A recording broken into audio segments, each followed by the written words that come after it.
אוקיי, ברוכים הבאים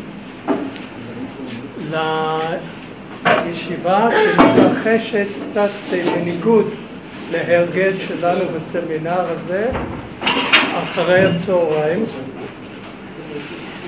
ואני שמח מאוד שנוכל לארח אדם שהוא מוכר, אני בטוח לכל מי בחדר הזה, פרופסור סרג'יו דלה פרגולה.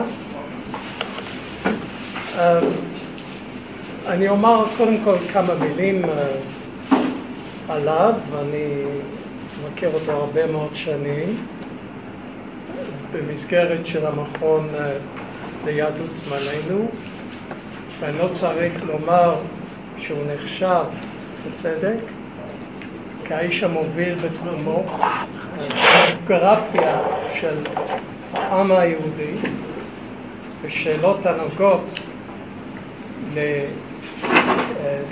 למדיניות ההגירה,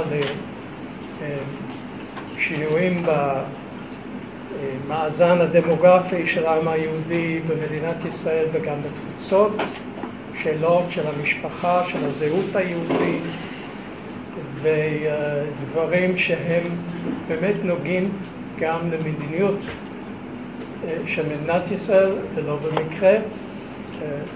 הוא שימש כיועץ בכיר גם לממשלות ישראל וגם לגופים אחרים כמו עיריית ירושלים וכו'. יש לו פרסומים רבים מאוד, ואם הייתי מתחיל לספור אותם אז היינו פוזלים הרבה מהזמן היקר. אבל אני כן רוצה להדגיש דבר אחד שנוגע לנושא שלנו היום.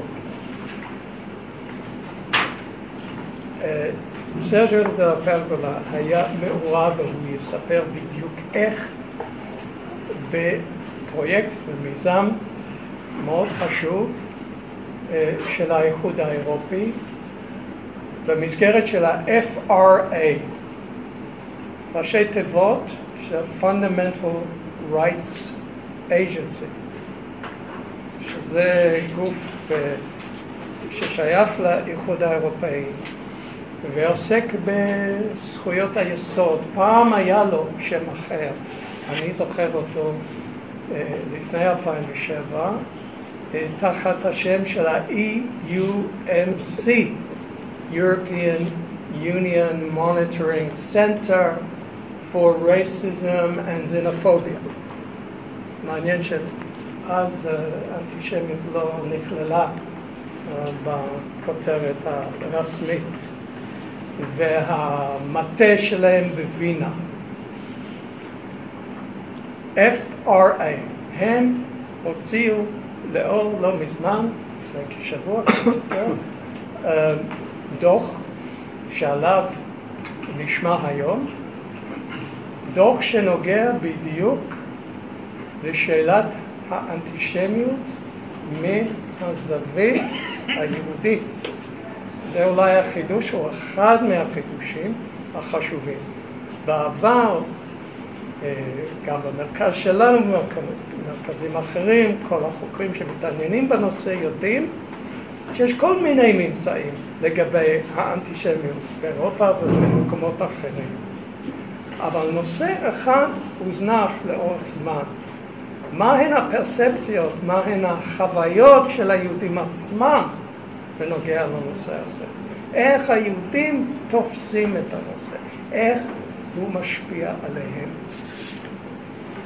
ופה בפעם הראשונה נדמה לי, ועל זה אני מניח שנשמע בהרחבה ולעומק, בפעם הראשונה יש לנו מה שמכונה hard data. hard data שמאפשר לנו להבין יותר טוב מה מתרחש היום בנושא של האנטישמיות מהזווית היהודית העכשווית. והדוח הזה שסרג'יו היה מעורב בהכנתו לקח 8 ארצות אירופאיות, באיחוד האירופי, צרפת, בלגיה, גרמניה, אנגליה, הונגריה, לטביה, איטליה. ויש לנו ממצאים מאוד מאלפים לגבי החוויה היהודית בעקבות העלייה הניכרת באנטישמיות בשנים האחרונות. זה אחד הממצאים כמובן, שיש הסכמה רחבה מאוד בקרב היהודים לגבי הנושא הזה, שזה לא איזה המצאה כפי שאנחנו שומעים בחוגים מסוימים, איזה המצאה יהודית או ציונית, אלא יש בסיס לדברים האלה. אז עכשיו אני פונה לסרג'יו והוא יסביר על מה מדובר. תודה רוברט על המילים האדיבות.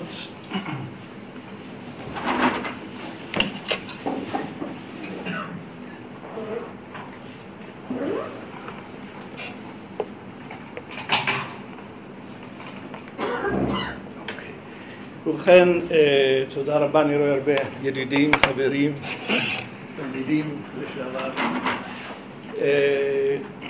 כפי שרוברט אמר, אני לא בדרך כלל, זה לא הנושא מרכזי שאני עוסק בו, אבל הנסיבות הביאו אותי להיות שותף בפרויקט החשוב הזה, ואני באמת אפתח בכמה מילים על הדרך שבה הפרויקט הזה התפתח. ייתכן שחלק מכם כבר הספיקו לקרוא את הדוח. אגב, היום אני אקח באמת מרבית החומר מן הדוח עצמו. דוח מעניין שמאוד כדאי לקרוא אותו. וככה הוא נראה, הדוח ששוחרר בכנס שהיה בווילניוס לפני כמה ימים. הכותרת של הדוח היא Discrimination and Hate Crime Against Jews in European Union Member States, Experiences and Perceptions of Anti-Semitism. אני חושב שהבשורה מעניינת ביותר, בראש וראשונה, שבאיחוד האירופי מישהו חשב יום אחד שיש שאלה כזאת. השאלה הזאת קיימת. ייתכן שיש אנטישמיות באירופה. זה באמת דבר שמאוד מאוד מפתיע, וצריכים לקחת אותו כדבר חיובי ביותר, כפי שעוד נראה בהמשך, בעיקר לקראת המסקנות של השיחה הזאת.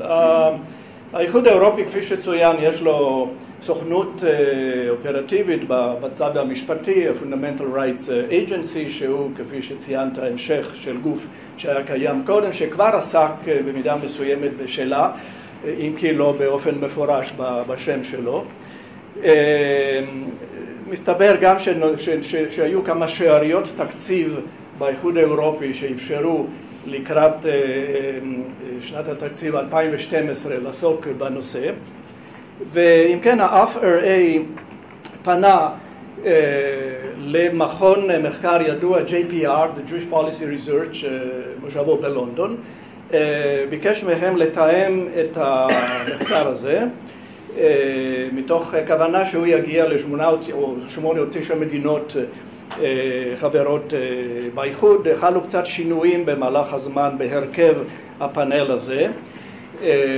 למשל, אחת המדינות שהיו צריכות להיות חלק של המבחר הזה, מבחר שהשתדל לחסות את הקהילות היהודיות העיקריות וגם אזורים שונים של אירופה, הצפון, הדרום, המערב והמזרח, אבל אני מציין שאחת המדינות הצפויות הייתה צריכה להיות יוון, אלא שהנסיבות ביוון, הנסיבות הפוליטיות והכלכליות לא היו כל כך מתאימות להתחיל לעבוד על פרויקט מחקרי, ואז די ברגע האחרון הוכנסה איטליה כמדינה. אגב, בין המדינות שנציין אותן, ובאמת נדבר על 8 מדינות, כלולה גם רומניה. רומניה היא אחת מ9 המדינות שבהן נעשה הסקר, אבל מן הסיבה שהמדגם ברומניה היה מאוד קטן ולא אמין, בדוח עצמו, וגם היום אנחנו לא נדבר על זה. ה-JPR גייס מספר אנשים יודעי דבר במדינות השונות, חלק הם תושבי אירופה, חלק הם חוקרים בכירים במדינת ישראל. למשל פנו לחברנו פרופסור אלי בן רפאל, שהוא סוציולוג ידוע בתל אביב, והוא בלגי במוצאו, ביקשו ממנו להביא אינסייט בלגי, פנו לחברי אריק כהן בבר אילן לגבי צרפת, ופנו לעבדכם הנאמן שיודע איטלקית, והפכו אותו למומחה לגבי האנטישמיות באיטליה. אבל כל הפאנל הזה, שכולל כאמור החברים בלונדון, פלוס אנדרש קובץ', מומחה ידוע על הונגריה, אבל גם על אזורים אחרים, והקבוצה של המנדלסון סנטר, כלומר לא כל כך ג'וליוס שרפס, אבל עוזרו אולף גלוקנר מגרמניה, כל אלה, ובראשם ג'ונתן בויד, שהוא המרכז היום של ה-JPR. הקבוצה הזאת התחילה לקיים שיחות כדי לקדם תוכן רלוונטי מן הזווית היהודית, כפי שרוברט הזכיר. כלומר, אולי החידוש המעניין הוא בזה ששואלים את הוויקטימס הפוטנציאליים או האמיתיים של התופעה, ולא רק את הצופים מן הצד. יש אכן לא מעט חומר של סקרי דעת קהל על דעותיהם ועמדותיהם של קהל כללי לגבי יהודים ולגבי התופעה. אבל סקר גדול כזה על ציבור יהודי עדיין לא היה. אני לא אכנס כאן כל כך לשאלות טכניות, אם כי יש להזכיר מספר היבטים, ואגב אני רואה כבר שיש קצת פולמוס לגבי התוצאות בהונגריה. אם ראיתם, היה כבר איזושהי הודעת עיתונות של ממשלת הונגריה שהיא קצת מסתייגת מן התוצאות, ותכף גם נראה למה.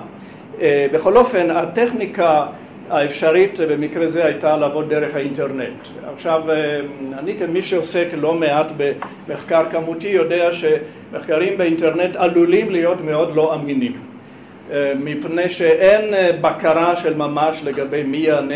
אם נניח מחלקים לינק, כל אחד יכול לגשת או לא, ואין באמת ידיעה על המבנה של המשיבים לעומת מבנה האוכלוסייה האמיתי.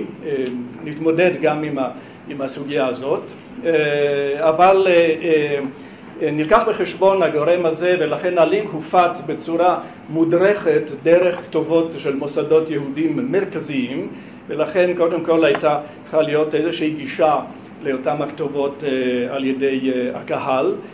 הסקר הזה כלל הסברים, ובמפורש היה כתוב שהסקר הזה מיועד ליהודים. כמובן ההגדרה של מיהו יהודי בסקר כזה לא יכולה להיות הגדרה הלכתית מדויקת, אבל הייתה בקשה למי שמשתתף שיגדיר את עצמו ויסביר גם מדוע הוא יהודי. ובסופו של דבר מעניין לציין שהיה מספר מסוים לא כל כך גדול של לא יהודים שגם ענו, אבל הם מיעוט קטן ובסופו של דבר הם לא נכללו בסקר. בסופו של דבר יותר מ6,000 אירופים יהודים השתתפו בסקר, כאמור ב9 מדינות. אם נוריד את המעטים שהיו ברומניה ואת הלא רבים שהיה ברור שאינם יהודים, אנחנו נשארים עם מדגם נטו של כ5,800, שהוא בכל זאת מדגם גדול, מתפרס ב8 מדינות. במדינות היותר גדולות מבחינה יהודית כמו אנגליה וצרפת, בכל אחד מהם יש יותר מ1,000 משיבים. מדינות אחרות כמו גרמניה, איטליה, גם שוודיה והונגריה כ600 בכל אחד מהן. לטביה שהיא גם אוכלוסייה יהודית קטנה ואולי גם יותר קשה לארגן בעבודה, בכל זאת ענו כ200. גם בבלגיה היו 500 או 600. ואם כן, מבחינה כמותית הסקר מכסה אוכלוסייה נכבדה למדי. אבל נשארת השאלה של הייצוגיות, וכאן אני יכול לומר שבמספר מדינות האלה הן בעיקר אנגליה, גרמניה, איטליה ואולי עוד מדינה, קיימים מקורות בעיקר או של הקהילות היהודיות או של מפקד האוכלוסין לגבי המבנה הריאלי של האוכלוסייה היהודית, לפי משתנים בסיסיים כמו מין, גיל, גיאוגרפיה ארצית, ההתפרסות לפי ערים או מחוזות. ולכן ניתן להשוות במספר מקרים את ההתפלגות של תוצאות המחקר הזה לעומת התפלגות אמיתית של אוכלוסייה יהודית ריאלית שכוללת באמת את 100% של האוכלוסייה היהודית, וניתן אם כן לבדוק מהן הסטיות בין מי שהשיב, לפחות במשתנים הבסיסיים האלה, הסוציו-דמוגרפיים, לבין מה שהיה צפוי שיהיה. ואני קצת להפתעתי, הייתי מאוד סקפטי, אני יודע שהייתי מאוד סקפטי לגבי האמינות של סקר אינטרנטי, אבל כשראינו את התוצאות, הסטיות האלה הן לא חמורות.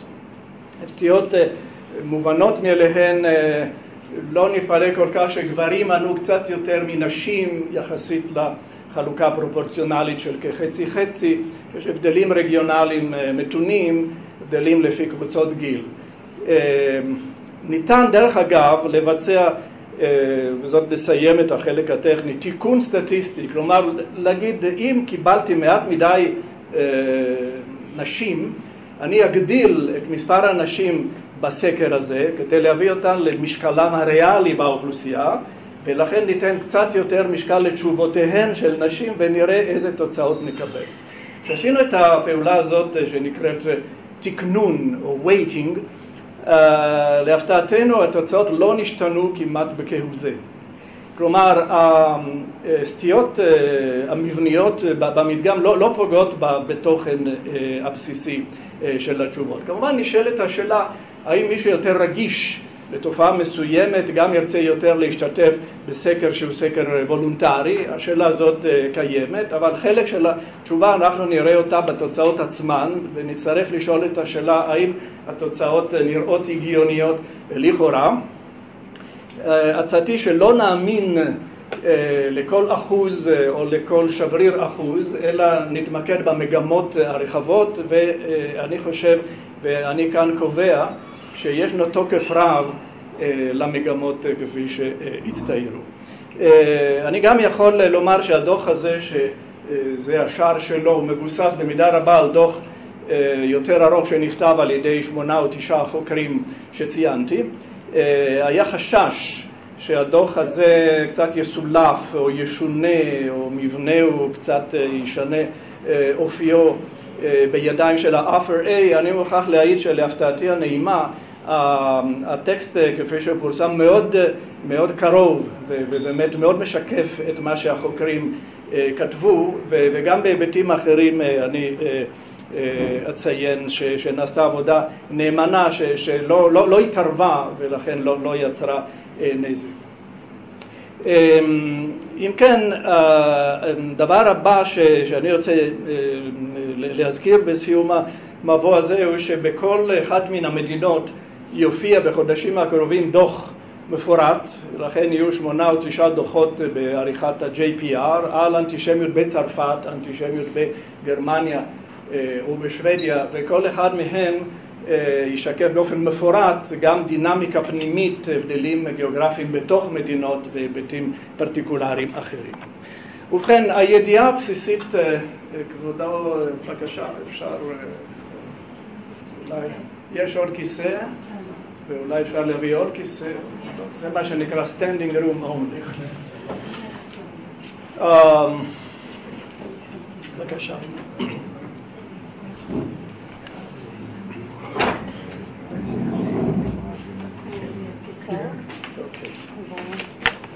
ובכן, המסר הבסיסי הראשון הוא כ3/4 מתוך יהודי אירופה חושבים שיש רמת אנטישמיות בקו הגידול בשנים האחרונות, ב5 השנים האחרונות. כלומר, יש אחוז מאוד גבוה של אנשים שרואים בדאגה לא רק רמה שכפי שתתברר היא די גבוהה, אלא נוטה לגדול בנסיבות השונות שאנחנו נפרט. זה באמת המסר הראשון. תופעה של ממש, לגבי האופנויות של התופעה אנחנו נראה שיש דרכים שונות לנתח אותה, אבל בלי כל ספק היא תופעה.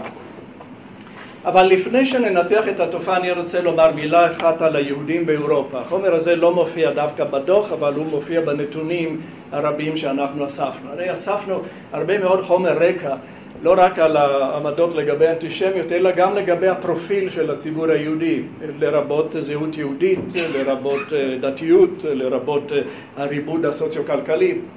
זה כרגע לא נכנס. אבל ישנה בכל זאת שאלה מרכזית, של שייכות או התנתקות של יהודים יחסית לחברת הרוב של מדינתם. האם היהודי האירופי הוא פטריוט אירופי או שהוא בן אדם שולי שלא מזדהה עם מהלכים מרכזיים במדינתו. וניתן להגיע למסקנה מעניינת אם מחברים שתי שאלות מאוד בסיסיות. האם אתה מרגיש יהודי מאוד עד מעט, והאם אתה מרגיש גרמני, שוודי, איטלקי, בלגי הרבה או מעט. מן החיבור של להיות יהודי ולהיות חלק של המדינה שבה אתה נמצא, אתה בונה טיפולוגיה מאוד פשוטה של אנשים שאומרים אני כן מאוד מחובר גם ליהדות שלי וגם למדינה שלי, עד לקצה שאומר אני לא מחובר לא ליהדות שלי ולא למדינה שלי. וכאן ישנה מסקנה שלדעתי מאוד משמעותית וחשוב שנבין אותה. הרוב המכריע ברוב המדינות נתנו תשובה חזקה גם לגבי זהותם היהודית וגם לגבי זהותם הלאומית. כלומר, הם מרגישים בהחלט חלק של אותה המדינה. למעשה 3/4 בצרפת, אנגליה, רומניה, קרוב לזה לשוודיה, 2/3 באיטליה, הרוב גם בבלגיה, בהונגריה, אומרים גם יהודי חזק וגם תושב המדינה חזק. בנוסף לזה, ישנו עוד קטגוריה שאומרת, אני כן שייך למדינה, לא כל כך אכפת לי מהזהות היהודית שלי. ולכן, אם נצרף גם את האחוזים בטור השני, אנחנו נגיע לאחוזים מאוד גבוהים של אנשים שמדגישים את שייכותם הלאומית, החברתית, האזרחית, ולכן צריך כבר לומר דבר אחד מאוד מרכזי. אנטישמיות פועלת נגד אזרחים אירופיים של מדינות אירופיות שמאמינים שהם אירופיים לכל דבר, כן? לא פועלת נגד נטע זר כפי שכמובן ירצו לטעון. מן הצד שני גם נכון שקיימת האופנות של אני כן מרגיש יהודי ולא כל כך מרגיש שייך, והאופנות הזאת באופן מעניין מופיעה כחזקה ביותר בשתי מדינות, ולא במקרה. אלה שתי מדינות, לטביה וגרמניה, שאם נראה מי הוא הקהל היהודי השייך לאותם שתי המדינות, הקהל בעיקרו הוא יהודים ממוצא רוסי, שמבחינת הקשר התרבותי ואולי האזרחי עם מדינת מושבם בוודאי מרגישים פחות נוח, כי גם כאן אחוזים לא לגמרי שוליים מדברים על שייכותם. אם כן, הנקודה הזאת חייבת להיות מודגשת, יהודים אירופיים הם יהודים והם אירופיים, והמשמעות לכך ברורה. עכשיו, השאלה הנוספת המעניינת היא איך ה-FRA תופס את היהודים, וכאן קצת בחוש הומור, אני מוכרח לומר שבדוח, שהוא מעומד בסגנון ובגרפיקה נאה, יש לפני כל פרק תמונה. התמונה היא מציגה משהו שכנראה רלוונטי לתוכנו של הפרק, וברוב התמונות אתם רואים את הסצנות הבאות. כלומר, מי הם היהודים שנגדם מופעלת אנטישמיות? אם אני מסתכל על התמונות האלה, לא הייתי אומר שזה ממש מדגם מייצג של יהודי אירופה, כן? יש איזושהי הטיה קלה לכיוון מסוים, ולדעתי זה לא שולי. פה יש אולי בדבריי איזה נימה ביקורתית באופן מסוים. כלומר, מאוד קל להצביע על היהודי כגורם בולט, כ-visible minority, ולא כפי שטענתי לפני דקה, כחלק אינטגרלי של הקהל, שאין בו לכאורה שום דבר שונה. גם בתפיסה של מי שבלי כל ספק מתכוון לטוב, קל יותר ליפול לסטריאוטיפים מסוימים, וזה כמובן זו שאלה שבכל זאת כדאי וראוי להתייחס אליה. אבל מעבר לזה בואו נתחיל לנתח את התוצאות. התוצאה הראשונה היא שכפי שראינו אחוזים מאוד גבוהים חושבים שהאנטישמיות היא בעיה במדינה. 28% אומרים בעיה מאוד גדולה, 38% אומרים בעיה די גדולה, כלומר אנחנו מגיעים באמת למשהו כמו 2/3 של כלל יהודי אירופה בסך הכל של אותן 8 מדינות המיוצגות כאן, שאומרות האנטישמיות היא בעיה. מצד שני, האינטנסיביות של התופעה שונה ואפילו שונה לחלוטין במדינות השונות. ואתם רואים כאן לפי הסדר היורד של אלה שציינו אנטישמיות היא בעיה מאוד גדולה. צרפת בראש הסולם, למעלה מ-50% של יהודי צרפת במדגם כמובן, תמיד נסתייג מן האחוזים ונאמר כמגמה, אומרים שהאנטישמיות היא בעיה גדולה. הונגריה מאוד מורגש, אחריה בלגיה, אחריה ברמה אולי בינונית, אם כי אם אנחנו נוסיף לה מאוד חמור את החלק שאומר בעיה בכל זאת משמעותית, אנחנו מגיעים בכל מקרה מעל ל-50%, למעשה כמעט בכל המדינות, חוץ מלטביה, האוכלוסייה היותר קטנה. שוודיה, איטליה, גרמניה, ובמקום האחרון ואולי הנוח ביותר יחסית למקומות אחרים, הממלכה המאוחדת. אם כן, מצד אחד פערים מאוד משמעותיים בין המדינות, מצד שני תחושה כללית שהבעיה בדרגות שונות של חומרה קיימת בכל מקום.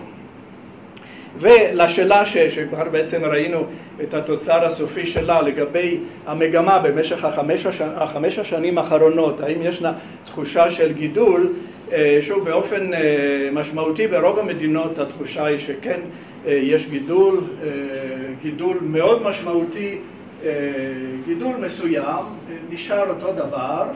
הדבר השלישי, קצת ירד הרבה. הטורים שאומרים ירד הרבה באמת נותנים מספרים מינימליים. התחושה הברורה היא שהגידול הוא משמעותי, ושוב בעיקר פחות או יותר על פי אותו הסדר, צרפת, הונגריה, למעלה משני שליש אומרים גידול מאוד משמעותי, בלגיה, גם שוודיה, כולל אחוז מאוד משמעותי של אלה שאומרים קצת גדל, גרמניה ואנגליה פחות רע, איטליה במקרה זה בין הנמוכים יותר, אם כי אם נסכם את שתי הקטגוריות בכל מקרה מגיעים למעלה משני שליש שאומרים האנטישמיות גדלה.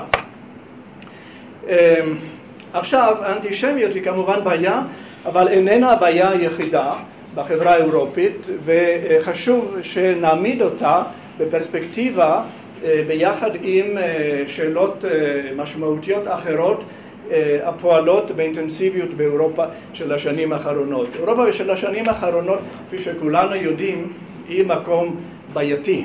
יש משבר או משברים משמעותיים בזירה הכלכלית בראש וראשונה, במידה לא מעטה גם בזירה הפוליטית במספר מדינות, ועל כן נשאלת השאלה כיצד האנטישמיות מדורגת כבעיה על יד בעיות אחרות הקיימות בחברה האירופית. בשאלות האלה שהן חלק מתוך שאלות אחרות שגם נשאלו, הובלטו שאלות כלכליות כגון אבטלה, כגון מצב הכלכלה אירופית, השאלה המקבילה של גזענות כתופעה רחבה יותר שאנטישמיות למעשה יכולה להיחשב כחלק ממנה, אבל גם שאלות אחרות כגון רמת הפשיעה, השאלה הגדולה של הגירה והגירה בלתי חוקית לאירופה, השאלה של חוסר סובלנות דתית, מצב הבריאות, והשאלה של שחיתות בדרג הממשלתי, אם כן מדגם רחב של שאלות. ואני חושב שמן הראוי לומר שהאנטישמיות תופסת מקום נכבד עם אותם שני שליש שמגדירים אותה כבעיה חשובה ביותר ובכל אופן בעיה, אבל לא הבעיה החמורה ביותר. במקום הראשון השאלות הכלכליות, שבאמת מעסיקות את הרוב המכריע או כמעט כל התושבים. שאלת הגזענות דומה אבל קצת יותר חריפה. השאלות האחרות גם חשובות, למעשה למעלה מ-50% מתייחסים לכל השאלות האלה כשאלות בעייתיות. השאלה של השחיתות הממשלתית קיימת במספר מדינות באופן דרמטי, למשל בהונגריה ובאיטליה, קיימת הרבה פחות בתפיסה של מדינות כמו גרמניה או שוודיה.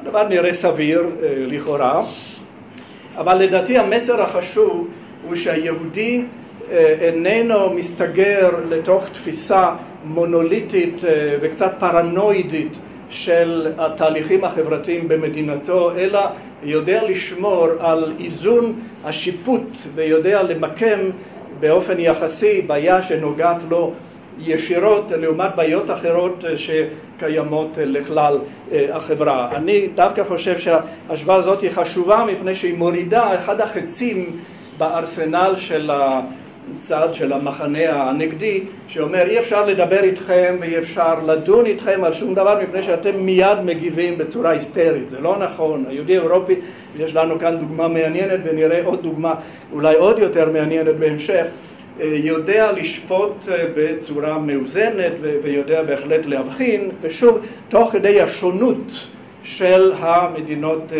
השונות, למעשה כאחת משלוש הבעיות העיקריות, האנטישמיות בכל זאת מופיעה בצרפת, בגרמניה וגם בשוודיה.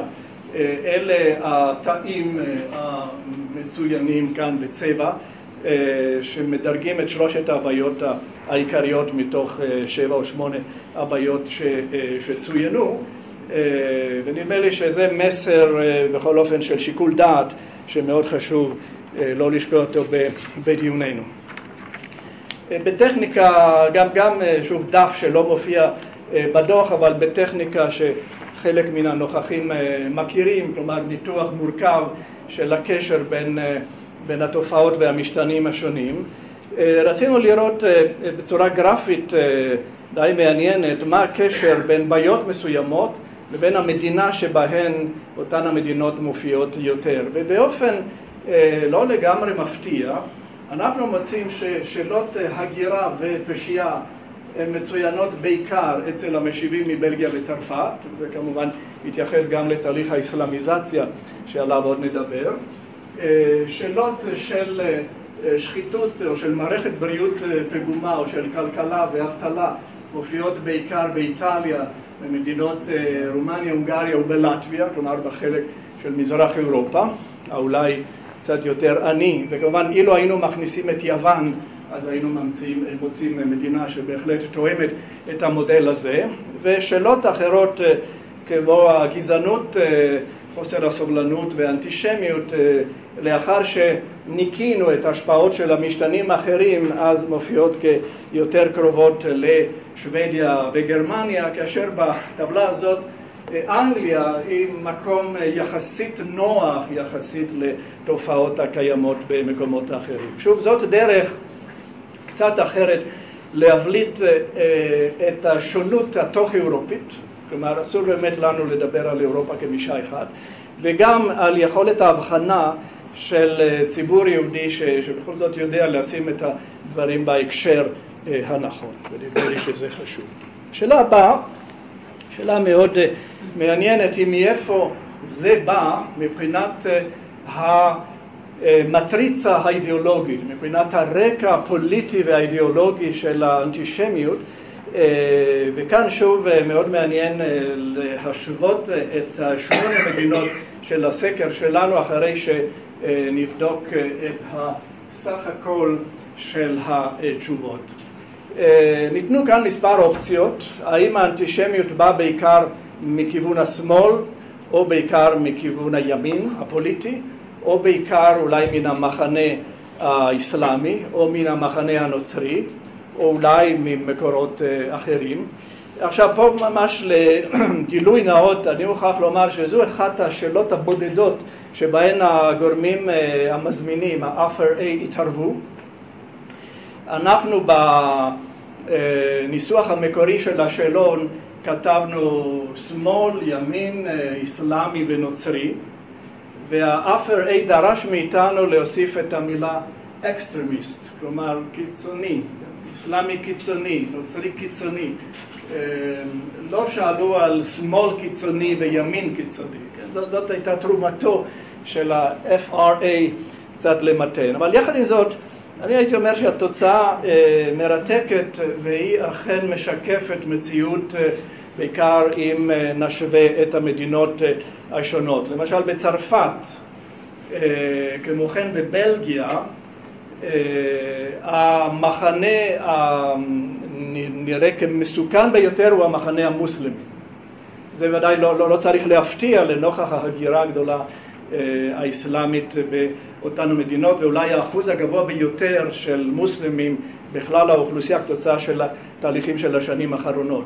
בהרבה מאוד מדינות אחרות ובסך הכל של כל המדינות הנחקרות כאן, השמאל מופיע כהגורם הבולט ביותר. הימין מופיע כהגורם הבולט ביותר בהונגריה, וגם זה שוב תואם היטב את ההתפלגות הפרלמנטרית והממשלתית שם. ואנחנו רואים שמי שיוצא טוב יחסית הוא דווקא המחנה הנוצרי, אולי בתקופות אחרות היינו מוצאים נתונים קצת שונים, אבל ברור שהמתח העיקרי בא מצירוף של שמאל ואסלאם בהרכבים שונים ועם מעט יוצא מן הכלל בהקשר הזה. אני יודע מתוך ידיעה אישית שכאשר אנחנו מנתחים את התוצאות של מדינות אלה בהרכב מפורט יותר של גיאוגרפיה פנימית, אנחנו נמצא הבדלים, למשל בשוודיה, בין שטוקהולם ומלמו. אנחנו מוצאים הבדלים מעניינים בין רומא ומילאנו, כן? כאן אין לנו הזמן להיכנס לזה, אבל אני טוען שההיגיון של התשובות דווקא תורם להיגיון הכללי של הממצאים, ואומר לנו ששוב, בלי להתייחס ספציפית לאחוז זה או אחר, התהליך הוא ברור, ובאופן מאוד משכנע מתבלט במחקר הנוכחי.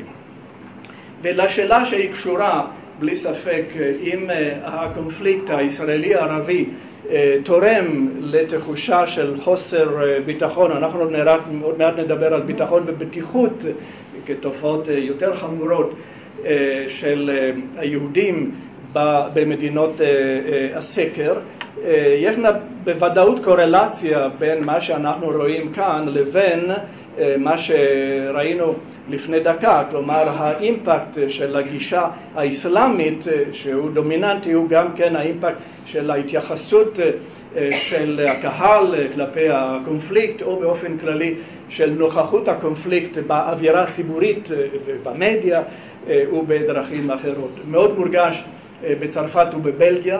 הקונפליקט משפיע מאוד מאוד על תחושת הביטחון של היהודים, שתי המדינות, שוודיה, איטליה ואנגליה ואולי גרמניה קצת פחות, אם כי תמיד כשמצרפים את האופנות הקיצונית עם האופנות היותר מתונה, בקלות עוברים את מחצית או שני שליש או אפילו יותר של כלל הקהל היהודי. אולי כאן באופן קצת מפתיע, הונגריה שראינו אותה בעמדה מאוד בעייתית לפני כמה דקות לא מופיעה, מפני שכאן באופן ודאי הגורמים האחרים המשפיעים הם גורמים פנימיים, הם קשורים לקונפיגורציה של הפוליטיקה ההונגרית, וכיוון שכבר ציינתי שממשלת הונגריה הביעה מחאה מסוימת לגבי תוצאות המחקר, אני חושב שהתוצאות כפי שאנחנו רואים אותן מדברות בעד עצמן. זה מאוד אמין, מפני שאנחנו היינו מצפים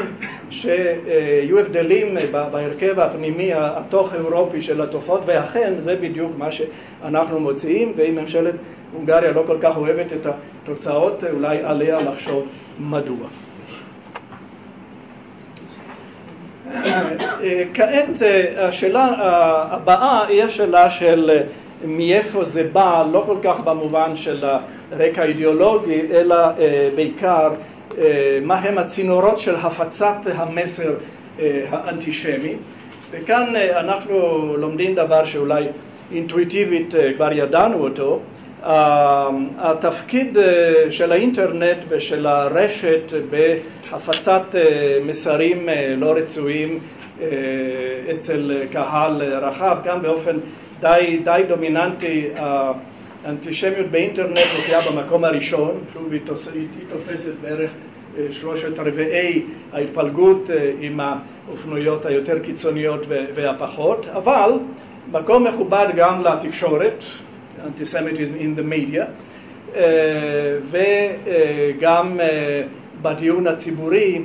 כאן לצערי חלק של הכתוביות נחתכו, כאן מדובר על desecration of Jewish cemeteries, כלומר של אתרים יהודים, לא רק בתי קברות אלא אתרים יהודים, אנטישמיות בחיים הפוליטיים שהיא קצת פחות ממחצית ונדליזם של בניינים, כמובן כתוביות גרפיטי על קירות, כל אלה משפיעים, אבל הנקודה הדומיננטית של הווב היא מעניינת, אם כי הייתי מכניס בכל זאת איזושהי השגה קלה, מפני שישנן תופעות מסוימות, והראשונה והחשובה ביותר היא התקשורת, שמגיעות באופן בלתי מבוקר כמעט לכל כתובת ולקהלים רחבים, בעוד שהאינטרנט הוא בכל זאת תופעה רצונית.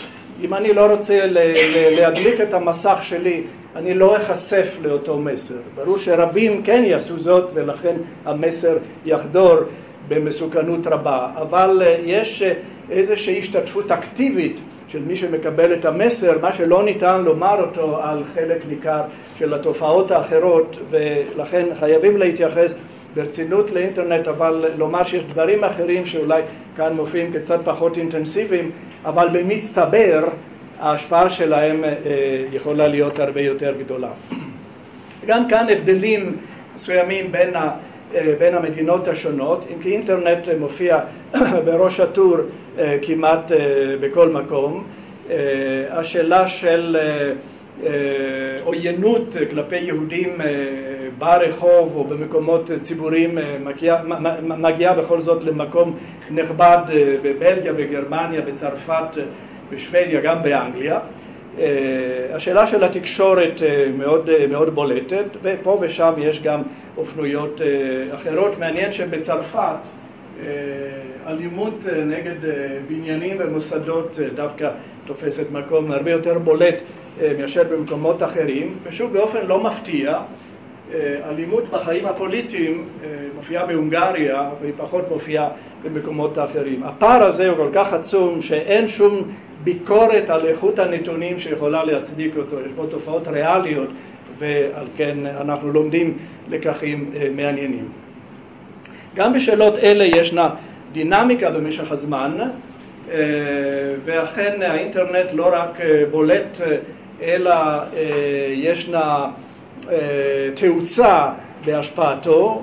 שוב, המדינות פחות או יותר באותו סדר, כאשר תמיד בראש הסולם צרפת, בלגיה והונגריה, שלושת המקומות הרגישים ביותר, וברמות מתונות יותר גרמניה ואנגליה. בכל מקום המגמה היא, או כמעט בכל מקום, לומר יש יותר ויותר, ולכן התופעה נהיית יותר מסוכנת, היא חודרת יותר לחיים הציבוריים והאזרחיים. עכשיו אני עובר לסקירה על שאלות יותר של תוכן.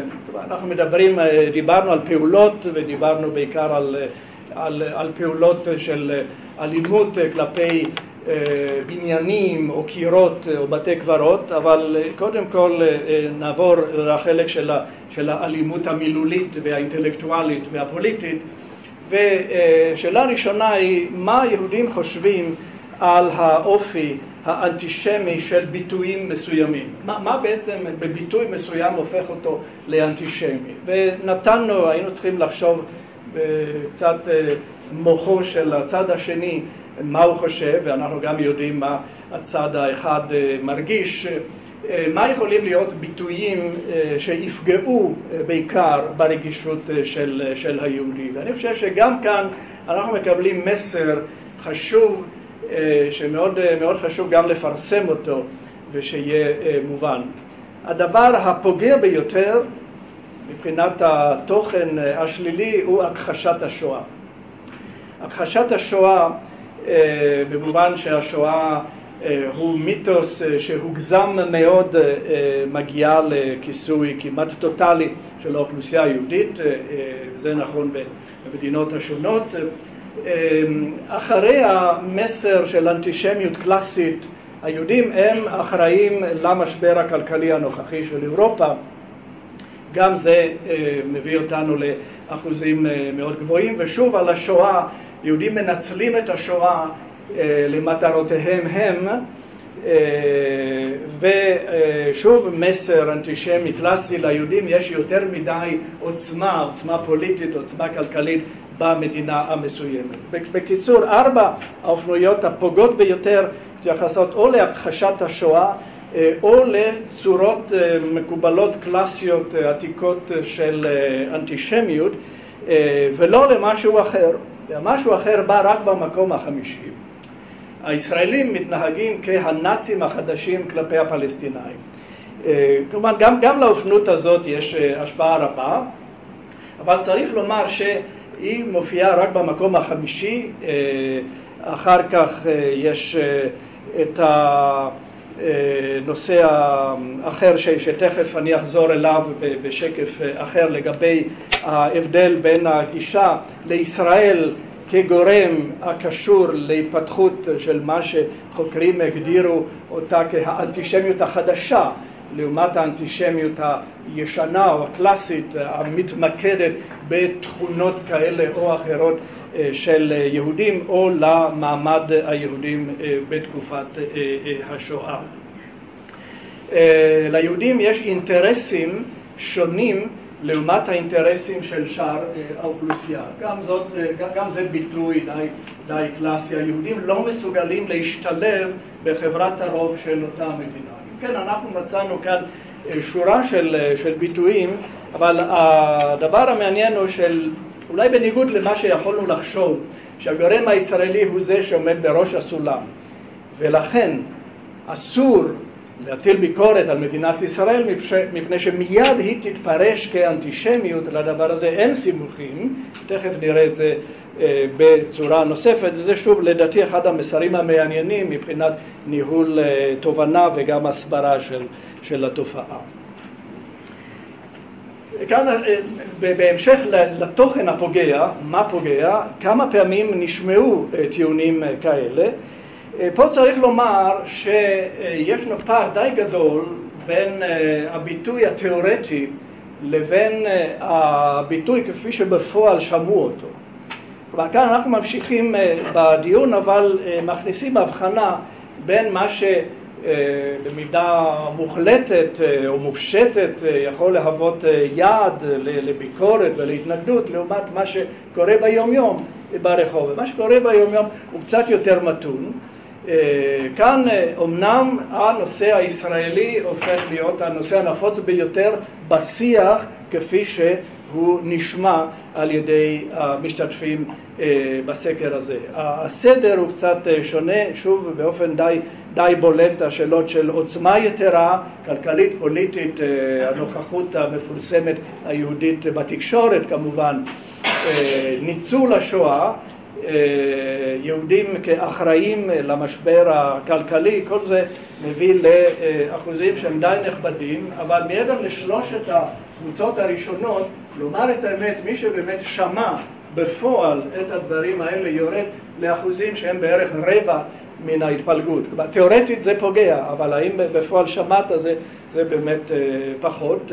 מדי פעם אין כמעט מי שלא שמע, אבל יש להבחין אם כן בין התחושה הסובייקטיבית לבין מה שקרה באופן אובייקטיבי. ובגל דומה, מה יחשב כמחשבה או כפעולה אנטישמית על ידי לא יהודים? אני הייתי מתחיל דווקא מן הסוף, כלומר מן השורה האחרונה, מבקר את ישראל. הדבר הזה, בסופו של דבר, אחוזים די מתונים, בערך שליש, מחשיבים אותו אוטומטית כביקורת אנטישמית. יש דבר אחר שהוא מקומם יותר, לתמוך בחרם של מוצרים ישראלים. זה מביא לאחוז שהוא למעלה מכפול לעומת ביקורת כללית על ישראל. ושוב, מה שמקומם יותר הוא התחושה של האחר שהיהודי הוא נטע זר בקהילה, או שיהודי ניכר בתופעותיו הפיזיות, כלומר כל הביטויים שאנחנו מכירים אותם מתולדות האנטישמיות. אני שוב מדגיש את הנקודה של יכולת היהודי האירופי להבחין בין ביקורת שיכולה להיות מוצדקת או סבירה או על כל פנים נושא לשיחה, לבין משהו שהוא מכוון באופן פוגעני כנגד הפרט וכנגד הקהילה. ואני מוכרח לומר שאם אני צריך לתת ציון לקהל, הקהל לדעתי, הקהל היהודי באירופה, בסופו של דבר מוכיח מידה לא מעטה של בגרות, כלומר מידה לא מעטה של יכולת הבחנה בין דבר ודבר ולא הכללה, כפי ששוב לעתים קרובות הצד השני טוען, ובזה הוא מוסיף עוד רובד של דעה קדומה למציאות הדי עגומה. שוב, כפי שהבחנתי בין תוכן תיאורטי של דעה לבין הניסיון המעשי לשמוע את אותה דעה, אנחנו חייבים גם להבחין בין הדעות האנטישמיות לבין חוויות אישיות אלימות או של הטרדה, כלומר מה שהוא באוויר אבל ברמה קצת אבסטרקטית, לבין מה שנוגע ופוגע בפרט באופן קונקרטי. ואין ספק שיש לנו פער גדול בין הנתונים מן הסוג האחד לבין הנתונים מן הסוג השני.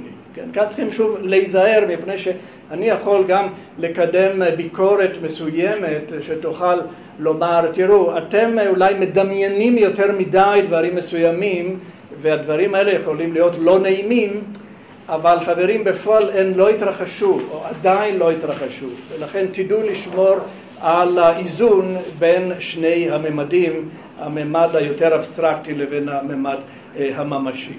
יחד עם זאת, אחוזים די נכבדים של אנשים התנסו בפגיעה מילולית או אפילו בפגיעה פיזית כתוצאה מהיותם יהודים במשך השנה האחרונה. ושוב, במקום הראשון הונגריה, בלגיה, שוודיה, צרפת, ובסדר יורד אנגליה, גרמניה ואיטליה, ובממוצע של כל 8 המדינות, קצת יותר מאחד מתוך 5 יהודים מדווחים שהתנסו באופן אישי במעמד לא נעים זה. והאם ראו מישהו אחר עושה זאת למישהו אחר?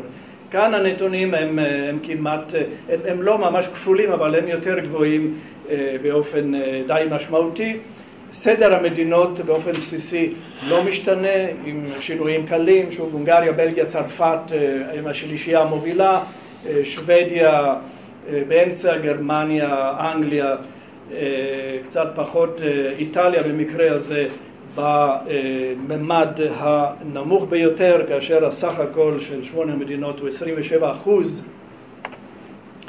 ושוב, לשאלה נוספת, האם אתם דואגים לאפשרות שזה יקרה לכם, שזה יקרה לכם באופן אישי, או שזה יקרה לנפש השייכת למשפחה או למשפחה המורחבת? כאן אנחנו שוב רואים קפיצה מאוד משמעותית בין מה שקרה בפועל לבין מה שעלול לקרות. ואני חושב שאנחנו לאט לאט מגבשים תפיסה מאוד משמעותית של אווירה מסוימת, שכמובן יכולה להוביל למעשים מסוימים לעומת התדירות של המעשים עצמם, ויש בניתוח מאוזן כמובן לדעת להבחין בין שני הממדים האלה.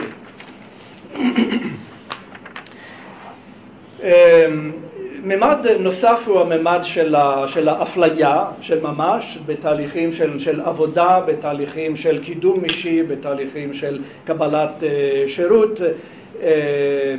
הנתונים שמתייחסים לאפליה בפועל הם לא גדולים, הם לא גבוהים ביותר, אבל מעניין לציין שהאפליה על בסיס אמונה דתית, ובמקום השני על בסיס הרקע האתני של הבן אדם תופסים יותר מקום לעומת השאלה של גיל או של מגדר או של העדפה מינית, שהיום היא מאוד בשיח הציבורי, שכאן תופסת באמת אחוזים מאוד מאוד נמוכים.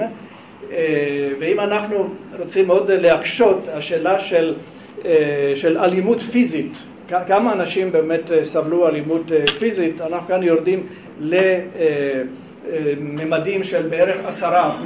כאן היו כמובן הבדלים מעניינים בין המדינות. הייתה השאלה עד לאופנות של רצח.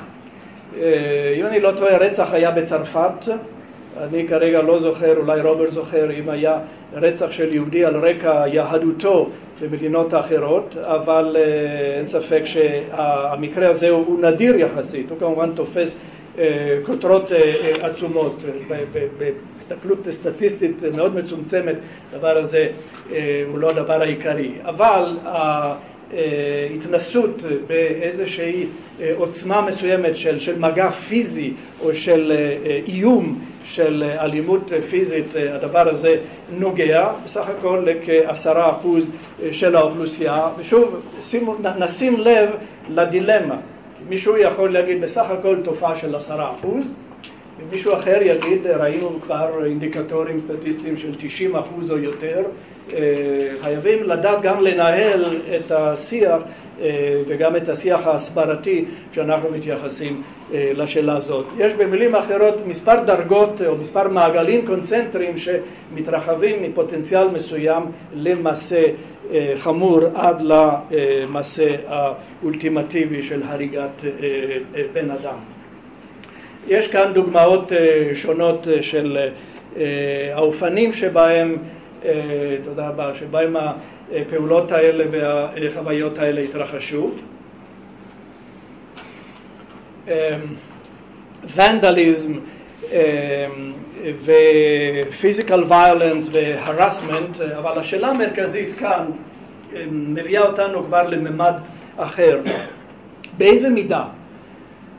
אחרי שהתרחש מעשה מסוים, היהודי האירופי נוטה לדווח ונוטה להתלונן ונוטה להגיש תלונה פורמלית לרשויות, וכאן אנחנו מתחילים ללמוד שהנטייה הזאת היא לא כל כך מפותחת. בעצם הרוב המכריע של יהודי אירופה לא דיווחו לאף אחד אחרי שהתנסו במעשה מן הסוג הזה, אחד מן הסוגים השונים של אפליה או של אלימות או של הטרדה, וכאן אנחנו נכנסים לתחום שגם חייב לעורר מחשבה, מה חייבת להיות התגובה של הקהל ואולי גם התגובה של הקהילה המאורגנת.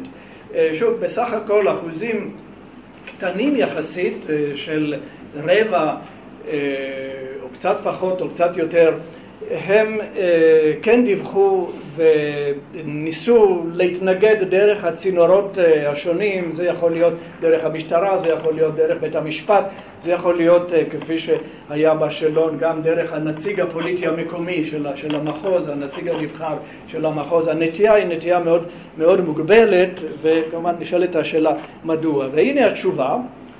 התשובה היא מפני שהציבור חושב ששום דבר לא יקרה ושום דבר לא ישפיע גם אם אנחנו נדבר. כלומר, יש כאן איזושהי תחושה מאוד עמוקה של ניכור וחוסר אמון וחוסר שביעות רצון אולי על הדרך שבה המוסדות פעלו בעבר. זה באמת הדבר הדומיננטי, שום דבר לא יקרה, או לא שווה לדווח מפני שזה קורה כל הזמן, כלומר לא ניתנת חשיבות, או טיפלתי בעצמי דרך הרשת של חברים וידידים, זה ייקח יותר מדי זמן, אני לא מאמין בהם. יש כאן באמת איזושהי נקודה של חוסר אמון שחייבים לטפל, על זה אני עוד אקדיש משפט בסוף. ואיך מצד שני, וכאן אולי קצת כאיזון לעומת הדברים הקצת בעייתיים שאמרתי עכשיו, כיצד הקהל מצפה שיטפלו בו ברשויות השונות, האם יהודי יטופל על ידי הרשות הנתונה בצורה שהיא פחות טובה לעומת שווה בהשוואה לאחרים. אמר את האמת, אנשים שאומרים, אני כיהודי אטופל פחות טוב, זה אחוזים די נמוכים. 8% מתייחסים למשטרה אולי כגורם קצת מפלה, 6% בית המשפט, מערכת הבריאות 2%. כלומר, כאן צריך לומר שיש בכל זאת תחושה מסוימת שכשבאים לנתיבים הרשמיים המטפלים, גם בתלונות הציבור, או אפילו בסוכן נדל"ן, הטיפול בסך הכל לא יהיה שונה. יש אפילו מעטים שאומרים הטיפול שלי כיהודי יהיה קצת יותר טוב. ושוב, אני מדגיש את זאת, זה יכול לעורר איזושהי שאלה לגבי העומק של תופעה, כאשר הציבור מצד אחד מדווח על תופעות חמורות בהרחבה, מצד שני אומר, אבל בפועל זה קורה פחות, ואם זה קורה, אני לא כל כך עושה משהו. הרופא יהודי. מה? הרופא יהודי. השוטר פחות, השופט אולי באנגליה. בהמשך לזה, עכשיו אנחנו מגיעים לאחת הנקודות הקריטיות של הדוח. אם לא כל כך טיפלת בדרך המערכות הממונות והאמונות על התהליך הזה מבחינת המעמד הסטטוטורי שלהם וההתחייבות החוקתית או הקונסטיטוציונית שלהם, מה תעשה? אז אחת הדרכים כמובן היא לפעול. הדבר השני הוא להסתתר ולהסתגר ולהוריד פרופיל. כאן יש לנו שאלה, האם לנוכח התהליכים האמורים תוריד פרופיל, תשתדל לא להופיע בצורת הלבוש, בצורת, למשל מי שיש לו כיפה על הראש אולי ירצה להוריד כיפה, מי שיש לו לבוש או מגן דוד על הצוואר ירצה להוריד אותו, או יעשה דבר אחר כגון לעבור לשכונה שהיא שכונה שנראית פחות מסוכנת לעומת שכונה אחרת שבה יש אולי יותר סיכון.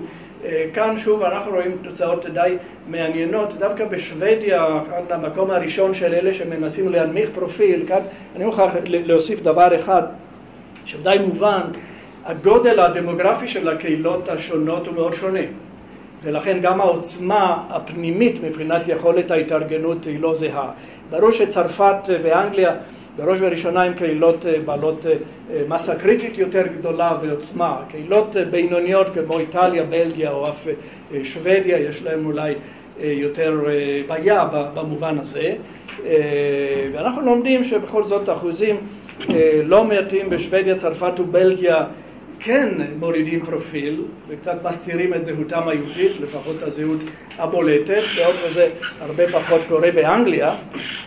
אולי אנגליה היא גם המקום שבו שירות ההגנה העצמית של היהודים הוא המאורגן ביותר לעומת כל הקהילות האחרות, אם כי זה קיים בצורה זו או אחרת גם במספר מדינות נוספות. והדרך האולטימטיבית לטפל בשאלה היא להגר.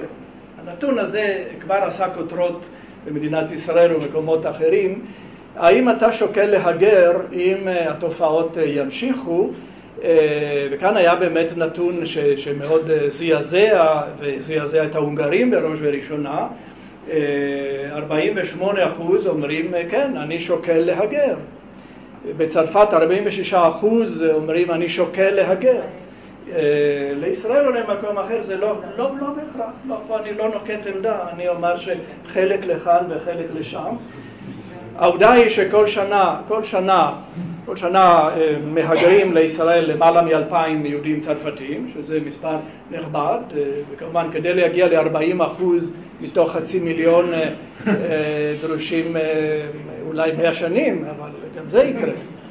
אבל ברמה הצהרתית יש פוטנציאל מסוים שמצביע בראש ובראשונה על חוסר שביעות רצון.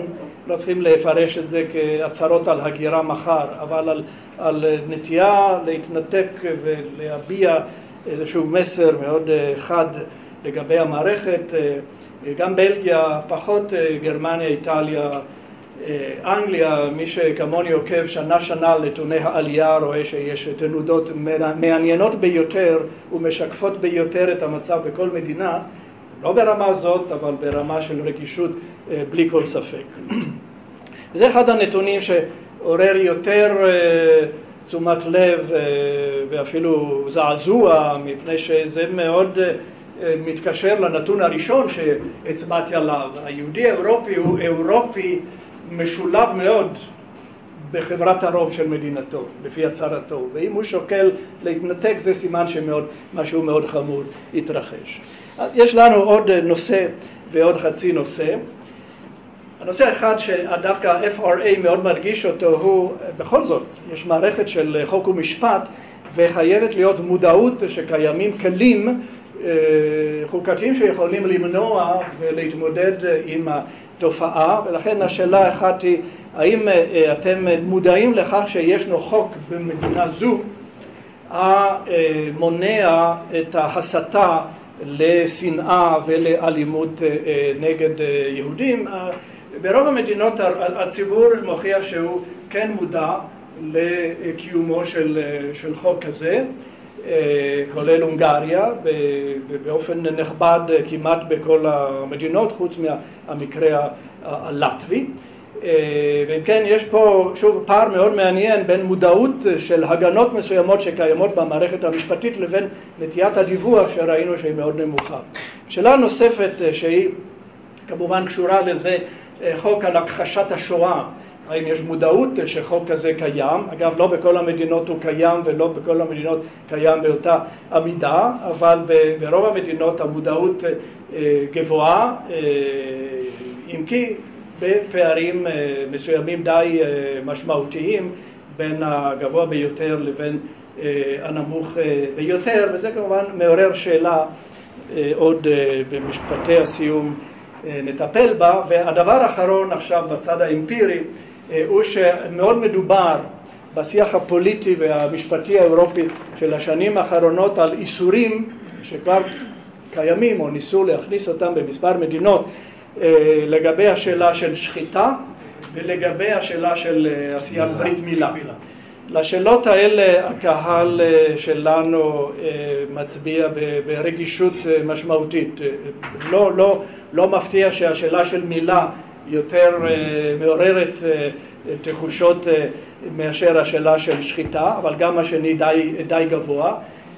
אנשים אומרים שאילו היה איסור של אותן המצוות, זה היה פוגע באופן מאוד משמעותי, ולא מעט קישרו בין הנושא הזה לבין נושא ההגירה. כלומר, זה להערכתי לחלק מסוים של הציבור הוא הקו האדום האחרון, שאם יחצו אותו זה יגרום כמעט לזעזוע ברמת השייכות של היהודים בקהילות ובמדינות שלהם, שוב תוך תשומת לב למדרג המשמעותי שקיים. שוב צרפת, בלגיה, דווקא איטליה במקרה הזה עולה למקום השלישי, הונגריה יורדת למקום הנמוך.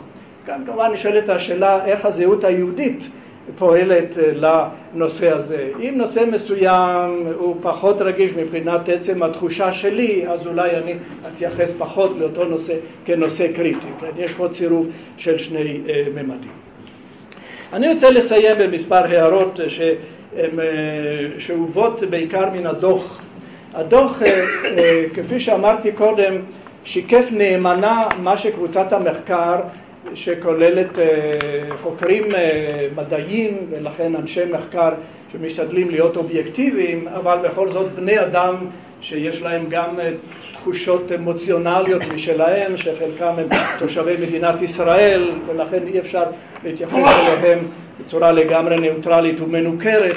ובכל זאת אנחנו כקבוצת חוקרים אומרים הדוח משקף נאמנה את מה שאנחנו כתבנו. ה-FRA על יד התיאור של הנתונים שראיתם גם מוסיף הערות משלו. על כל פרק יש מהי עמדת ה-FRA, ואני רוצה לסיים ולציין מספר נקודות שלדעתי הן מעניינות ומצביעות על גישה שיש לשים לב אליה. הדבר הראשון שהם אומרים, חשוב להמשיך לאסוף נתונים, לדווח על נתונים על אלימות, על אנטישמיות, כמובן במסגרת של נתונים כלליים על אלימות ועל הפרת החוק באופן כלל. אבל חשוב הדיווח שעד עכשיו חלק של המדינות אולי עסקו בו, אבל לא כל המדינות בוודאי. חייבים לשלב את הפרובלמטיקה הזאת של המאבק נגד האנטישמיות במסגרת האסטרטגיה הלאומית. כלומר, זה חייב להיות חלק של החשיבה הלאומית החוקתית. הם אומרים עוד דבר מעניין, זה כנראה נושא שיהודים מאוד רגישים בו. הם שוב מגלים תובנה שאני חושב שרוב האנשים בחדר הזה ידעו אותה גם בלי הסקר. היהודים רגישים ולכן אנחנו אירופה חייבים להיות רגישים לו. החלק השני הוא בכל זאת משמעותי. נכבד את הרגישות ונראה שהיא רצינית. חייבים להיות רגישים לתופעה. חייבים לערב יהודים בניתוח המצב ובקבלת החלטות לגבי תהליכים, מנגנונים שיכולים למזער את התופעה. חייבים גם לערב יותר את הקהילות היהודיות והמוסדות היהודיים כגורם מתווך בין הפרט לבין מוסדות המדינה, גם לאור העובדה קצת מצערת שהפרט לא כל כך נוטה לדווח, ובכל זאת הקהילה היהודית המאורגנת יכולה למלא את התפקיד הזה. ובסוף אומר אירופה והמוסדות שלה חייבים לבנות את המיומנויות שהן דרושות כדי להתמודד עם השאלה הזאת, אם המיומנויות האלה עדיין לא קיימות. ואני חושב שעם המשפט הזה אנחנו יכולים לסיים את הסקירה ולומר, לא היה מיותר לעסוק בנושא הזה. הנושא הזה במידה מסוימת היה ידוע, אבל במידה מסוימת נדמה לי שעוצמתו הפתיע לא כל כך את הקהילה היהודית, אבל בעיקר את המוסדות. המוסדות, לפחות ה-FRA, הלקוח שיש לו או אין לו, זו כבר שאלה נוספת, מתייחס במלוא הרצינות לממצאים, ונדמה לי שהוא מציג גישה פרגמטית, חיובית, רצינית לנושא, ואם רק זה השגנו, אז היה כדאי לעסוק בו. תודה.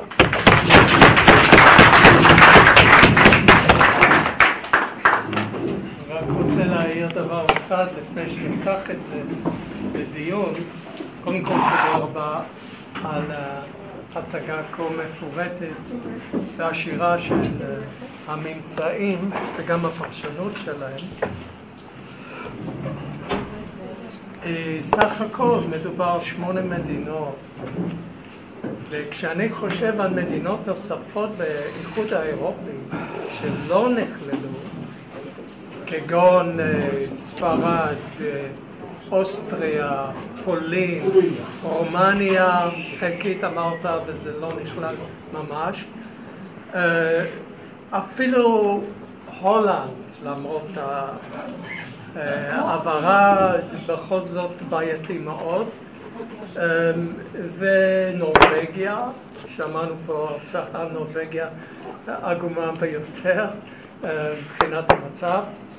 אני סבור שהממצאים היו עוד יותר חמורים, כיוון שלטביה, שהיא בכל זאת איזנה ברוב הנושאים, קצת את המגמה הכללית, היא כמו שאמרת, היא לא רפרזנטטיבית כל כך ליהדות אירופה היום, כך שלמעשה זה עוד יותר חמור.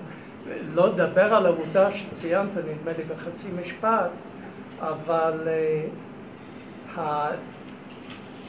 היהודים, א', הם לא מדווחים, זאת אומרת, מספר התקריות לאין ארוך יותר גדול ממה שדווח, לאין ארוך, וזה ידוע, זה לא חדש, ואי אפשר למדוד את זה, אבל בכל זאת זה אומר שרמת אי הביטחון, שאתה הדגשת כנושא מאוד מאוד רגיש, אי הביטחון של היהודים באירופה היום,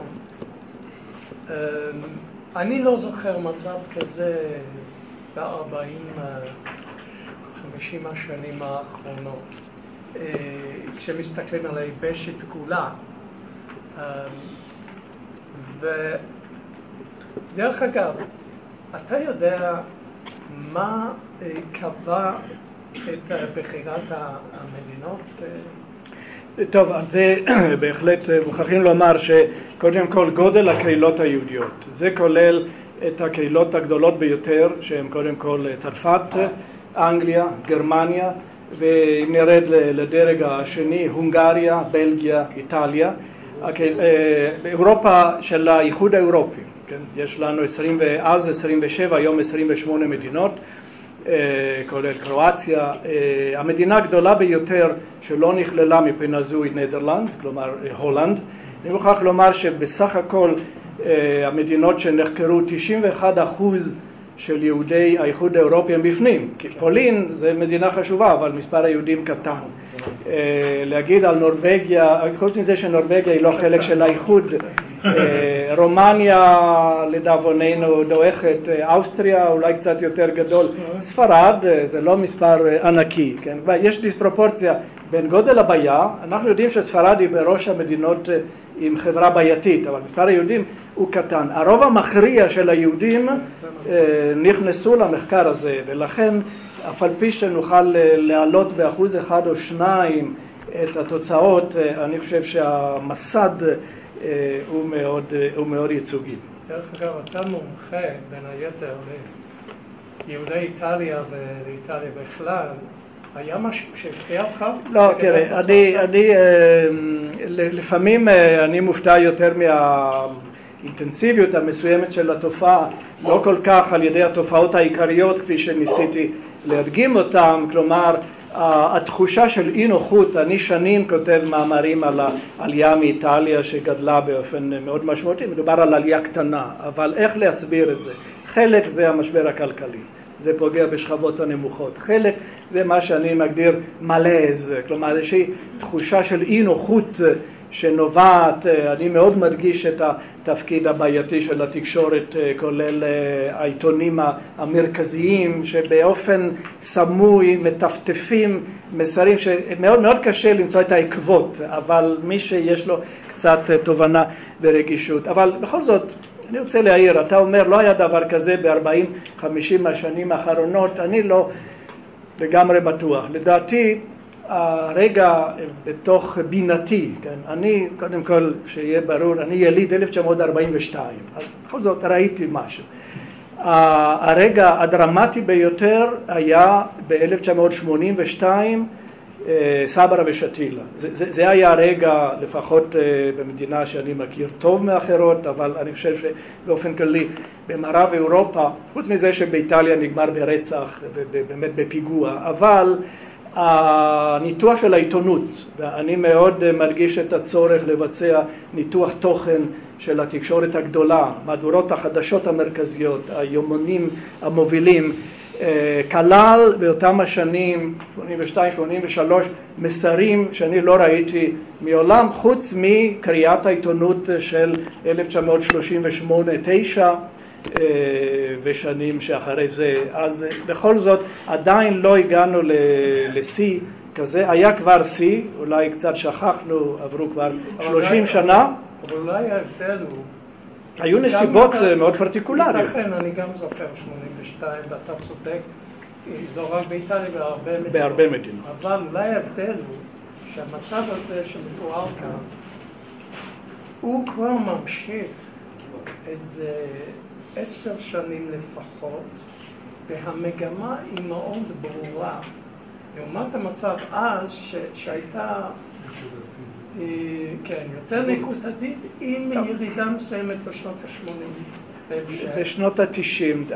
הניתוח שלי, יסלחו לי אם הוא פשטני מדי, היה מלחמת לבנון. שוב, המשתנה המרכזי הוא שאי אפשר להתעלם מהמזרח התיכון ומהתהליכים שבו כשמדברים על יהדות התפוצות. כן? זה כמובן בארצות הברית, בקנדה, בעוצמות שונות, אבל בוודאי באירופה. ולכן זה משוואה משולשת, כן? חברת הרוב, יהודים מקומיים, מה שקורה כאן. התהליך הזה המשיך בשנות ה-80, הייתה אינתיפאדה, הגיעה מלחמת המפרץ ב-1991, ואני טוען, אי התגובה הישראלית הפתיעה הרבה מאוד גורמים, ואותם הגורמים שתקפו באופן מטורף, באותו רגע התחילו להתמתן.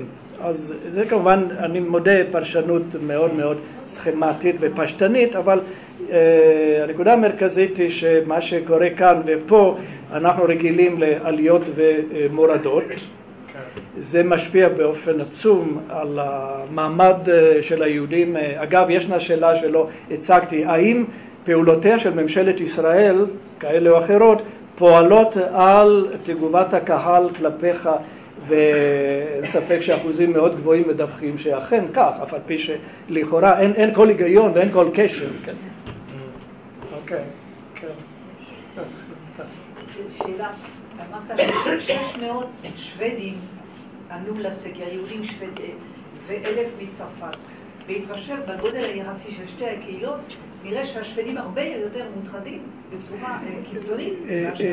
את צודקת מבחינה סטטיסטית בהחלט. חלק מזה אבל נובע מהכלים שהיו בכל מקום ומן העוצמה של הרשתות החברתיות שהופעלו. אולי גם החוקר הראשי שעמד בראש המפעל, מי שהיה המדען שהיה אחראי הוא פרופסור לארס דנצ'יק, שהוא מחלק את זמנו בין דניה ושוודיה, הוא מלמד ברוסקילדה, ולכן בכמה מקומות הפעולה הייתה קצת יותר אפקטיבית מאשר מקומות אחרים, אז אין ספק שהייצוג השוודי הוא בולט מאוד יחסית למשקל. יש פה שני פרטים שאני חושב לדעתי מאוד מאוד חשוב שהצגת את המספרים, כאילו שאנשים כאילו אומרים מאיזה צד או מאיפה הגיעה האנטישמיות, שכל עוד אנחנו מדברים על מדינות במערב אירופה, בלגיה, גרמניה, צרפת, הרבה יותר אנשים יודעים שזה מגיע מצד השמאל מצד הימין.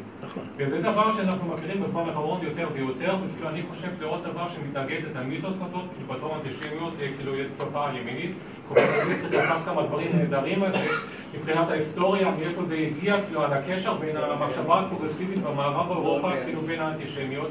אני חושב, אנחנו רואים את זה עוד פעם במספרים האלה, אני חושב מה שגם מאוד מאוד מעניין, שאנחנו רואים ההבדל הזה, זה משתנה בדרך כלל שאנחנו מגיעים למזרח אירופה, איפה יש איזה קשר כאילו אחר כאילו לכל המסורת הזו של המחשבה הפרוגרסיבית.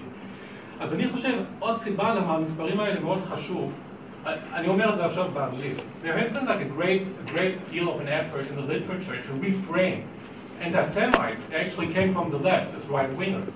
It means that we have people like Heinrich von Treitschke, what always was a liberal, and in the moment when he becomes an anti-Semite, he's becoming like he's leaving the left camp. Is he really, or is he just being framed in this way? I think we have the same thing like with Wilhelm Marr, who all of a sudden is considered by historians a right-winger after he has been like a left all the time. Now here we have like the numbers coming from another side. People asking, so we can't reframe that in this kind of way, saying, okay, they're not left anymore, because people actually report that they perceive these kind of like anti-Semitic sentiments coming from the left. The second thing I wanted to say, what I found very remarkable, is that the kind of sentiment or the kind of prejudice or the kind of objection people like you asked were perceiving. So it's often being said like all the contemporary anti-Semitism is very much influenced by the Arab-Israeli conflict.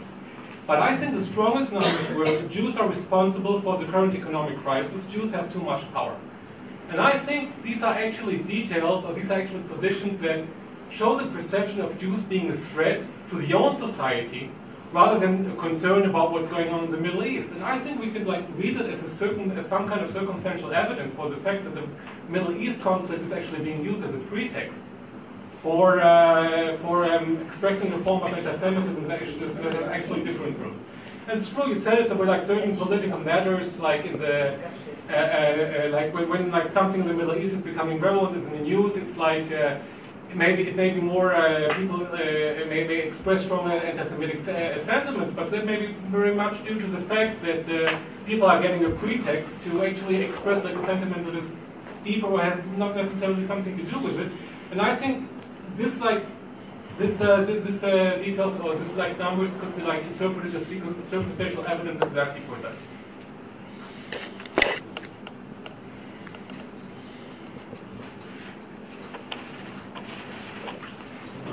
לפני שנה או שנתיים שמעתי הרצאה בחוג לקרימינולוגיה כאן פרופסור שטוען שאין ערים מסוכנות ואין שכונות מסוכנות, צריך למקד את הבעיה באופן מאוד ספציפי לסתירה או לפינה או לבניין או משהו כזה.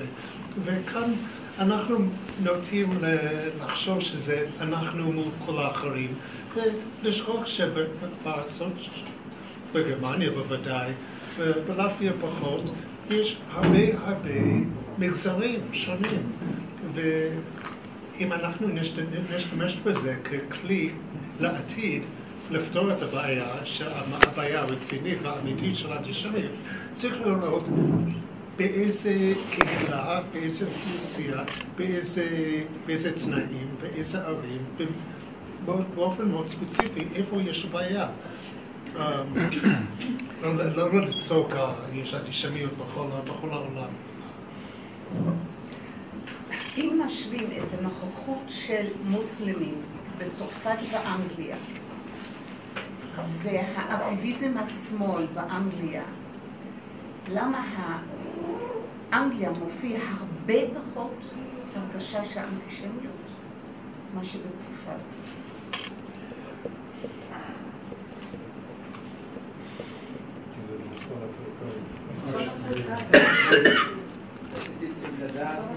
מתי התפרסם הדוח הזה? לפני כמה שבועות? לפני, ב10 לחודש, זה שבוע פלוס. אין לך עדיין מידע איזה אימפקט הוא עשה, כן, במדינות אירופה. כיצד הגיב, האם הוא פורסם בעיתונות שם, במדיה, מה היו תגובות, האם אתה, יש לך מידע, זה מאוד חשוב לדעת בכל זאת, זה משהו מעניין, מצד הוויקטים, מצד הקורבן. זאת נקודה אחת. נקודה שנייה, רגע, לא.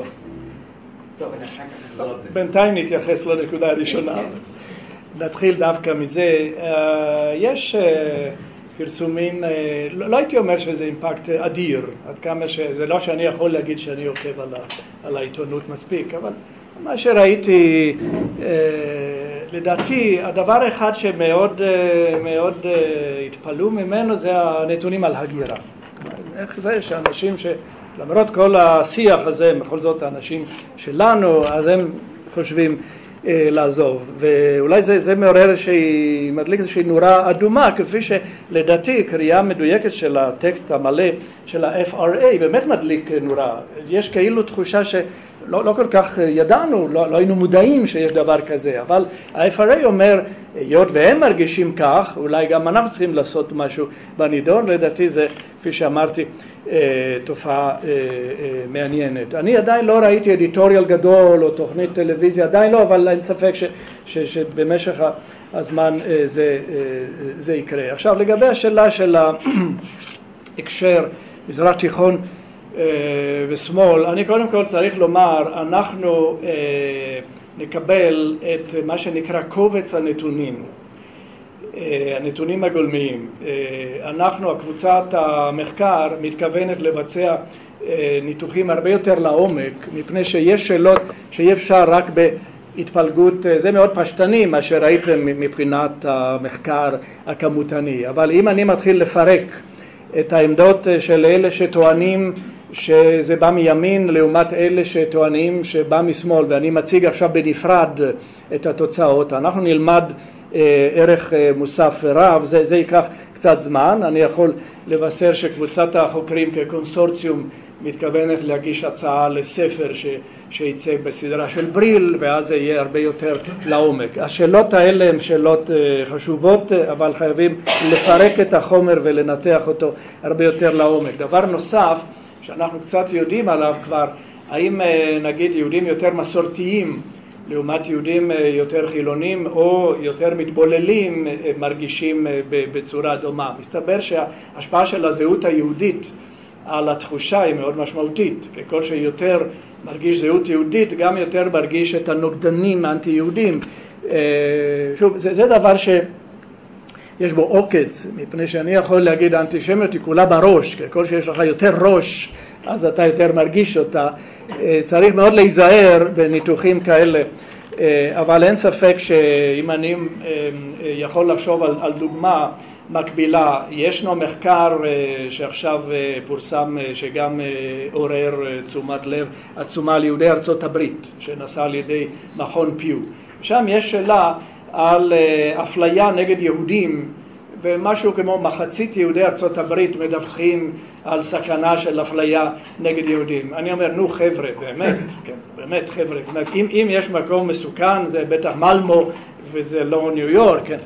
אז יש פה גורם שאנחנו חייבים קצת לנטרל אותו, בין הסובייקטיבי והאובייקטיבי, חלק מזה אנחנו נוכל לעשות. אבל אני חושב שיש פה נקודה מעניינת, כלומר, את הקונפליקט המזרח תיכוני כמאיץ של סטרטום עמוק וקיים, וקצת רדום, וקצת המום, שניזון מהרבה מאוד חוסר ידע, מטעויות סמנטיות קלאסיות, כמו להגיד ישראלי במקום יהודי, ולא להבין בדיוק מה המשמעות של המילה ישראלי versus Jews versus ישראלית או ישראלית. כל הדברים האלה שמאוד מאוד משמעותיים. הקהל הגדול, כולל ראש ממשלה אחד ממדינה דוברת איטלקית, שבנאום אחד דיבר על בית הספר הישראלי במילאנו, והוא כמובן מתכוון לבית ספר היהודי. אם לא מבינים את הסמנטיקה ברמה הבסיסית הזאת, זה סימן שכל השאלה הזאת היא מאוד בעייתית, כן? באמת נכנסים למקום, לביצה מאוד מאוד מסוכנת. אצל המוסלמים אין הבדל בין יהודים וישראלים? אין הבדל. כן, אבל אני כאן מתכוון לדרג הבכיר. אבל ישראל מציגה את עצמה כי אחראית על העם היהודי. אז צריך לראות גם את הצד ההפוך. זה חלק, זה אולי חלק. טוב, פה אנחנו נכנסים... לא, אנחנו נכנסים לשטח שהוא מרתק, אבל לא בזמן אפס כפי שנשאר לנו, כי זה באמת נושא להרצאה נפרדת. אני אומר שבכל זאת השאלה של ערים ושכונות מסוכנות או לא, חייבים שוב לבדוק את הנתונים. אני כבר רמזתי, או לא רמזתי, אבל למשל באיטליה, ברומא, המטריצה הפוליטית הדומיננטית השלילית היא הימין, ובכל יתר איטליה זה השמאל, ובממוצע כלל ארצי יוצא השמאל. אבל ידוע שרומא הייתה פעם עיר מאוד פשיסטית, ולכן ההקשרים המקומיים, אני באמת מעוניין לבדוק את פריס העיר, פריס בנליו ושאר צרפת, וכנ"ל באנגליה, ואז אני חושב שאנחנו נקבל תוצאות מעניינות. אגב, במקומות מסוימים, למשל בצפון מערב לונדון, יש אחוז עצום של יהודים ואחוז עצום של מוסלמים. הם שניהם נמצאים באותו המשולש שהולך צפון מערבה, לכן השאלות האלה חייבים לבדוק אותן על בסיס ניתוחים יותר חכמים מאלה שיכולתי להציג כאן. לכן השאלה באמת מדוע באנגליה פחות, אני חושב שהשאלה היא מדוע צרפת יותר, כן? כי זה ברור. מדוע צרפת בבלגיה יותר, זה ברור. מדוע הונגריה יותר, זה ברור בגלל הסיבה לגמרי שונה. ויש מקומות אחרים שבהם בכל זאת תחושת הביטחון, כי זה משקף מאוד את תחושת הביטחון של היהודים. כבר ציינתי, קהילה גדולה מרגישה יותר טוב מקהילה יותר קטנה. גם אם המדינה עצמה היא קצת יותר קטנה. המנגנונים הקהילתיים באנגליה הם יותר מאורגנים מאשר במקומות אחרים. ויכול להיות, אגב, היהודים הבריטים הם מאוד פטריוטים במה שהם דיווחו. זה לא אותם ערבים, שם יש פקיסטנים ואחרים. זה לא ערבים בכלל. זה לא ערבים. לא, זה, כן, כן. זה נכון. זאת אומרת, יש פה הבחנות שחייבים בניתוח נוסף. אמנם אותם המוסלמים ידעו לשים פצצות באונדרגראונד. אבל היו פצצות שונות לעומת אלה של הצפון. ועל כן יש פה בהחלט מקום לחקירה נוספת, אבל בסך הכל אני מאוד מברך על היוזמה של האיחוד האירופי להכיר לפחות שזה נושא למחקר. רק הערה קטנה לגבי צרפת, כיוון שברור גם מהממצאים האלה שצרפת היא מובילה כמעט בכל תחום שהוזכר כאן. קודם כל, יש פה פרדוקס בעיניי, ואולי משהו שקצת חסר פה לגבי השאלות שנשאלו. המדינה הצרפתית, כידוע, מדינה מאוד ריכוזית, ב10 שנים האחרונות, אחרי התעוררות מאוחרת אומנם, אבל הייתה התעוררות נוקטת באמצעים רציניים, מנסה לנטרל איכשהו את עוצמות הדעות הקדומות, והנושא האנטישמי הוא בסדר עדיפות באמת גבוה אצל הנשיאים האחרונים, ודאי סרקוזי והיום פרנסואה הולנד. והנה הוא בא כידיד גדול של ישראל. חבר, הוא חבר. ובאמת, הוא נלחם נגד זה חלק מהשכנוע שלו, וגם הסוציאליסטים יש להם מסורת מסוימת של פרו-ישראליות, והיום לפחות עמדה די תקיפה נגד האנטישמיות. ולמרות כל זאת, ולמרות שהיהודים תמיד ייחסו חשיבות כה רבה לעמדת המדינה והאליטות וכו', למרות כל זאת, הממצאים הם כפי שהם, שזה דווקא מעניין ומדליק אור אדום. בלי כל ספק. בלי כל ספק.